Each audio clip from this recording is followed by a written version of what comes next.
by Robert Nisbet, senior political correspondent. Brexit could cause catastrophic damage to the UK's booming culture industry, according to a survey of over 1,000 creative companies. The Creative Industries Federation report into the impact of international talent on Britain's thriving arts sector suggests a severe skills shortage is only going to worsen when freedom of movement comes to an end after leaving the European Union. The government's most recent assessment of the creative industry's value is that it pumps £9.5 million every hour into the nation's economy.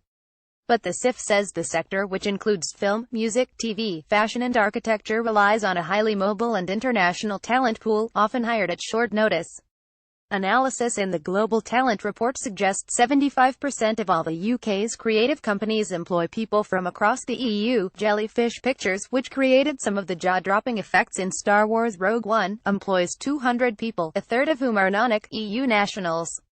Image CG supervisor Manuel Reyes-Halaby says he is considering other options. Manuel Reyes-Halaby, a computer graphics supervisor, says the uncertainty over his immigration status has made him consider other options. "It makes me feel uncertain about what is going to happen, so you start checking out other possibilities," he said.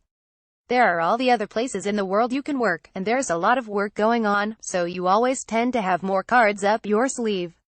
The CEO wants urgent consideration of a creative freelancer visa scheme to avoid an industry cliff edge and ensure fast-track access to the best talent drawn from all over the world. "Phil Dobry told me there needs to be a very quick system for getting people in. You may be asked to do a number of shots in a movie at short notice, and if we are not able to do them because we don't have the capacity, that obviously presents a threat." Image Karen Bradley has said post-Brexit concerns in the creative industry are not widespread. The CIF wants the government to ensure reciprocal rights for UK workers abroad, to scrap new minimum salary requirements and increase training in UK schools for creative skills, which it claims have been squeezed off the curriculum. At a recent Select Committee hearing, Culture Secretary Karen Bradley denied that the concern about Brexit was widespread. "I have met a number of people in the creative industries, I'm not going to say who they are as it wouldn't be appropriate for me to say, who have told me that they're not worried about the loss of freedom of movement because they believe the sector will thrive," she said. But CIF CEO John Kampfner says that isn't borne out by his research.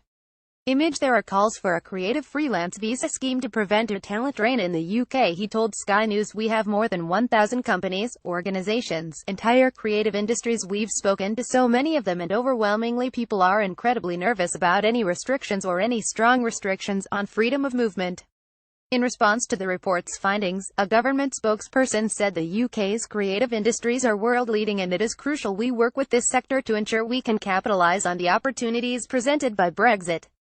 "After we leave the EU, we will have an immigration system which works in the best interests of the UK. Crucial to the development of this will be the views from a range of businesses, including the creative industries.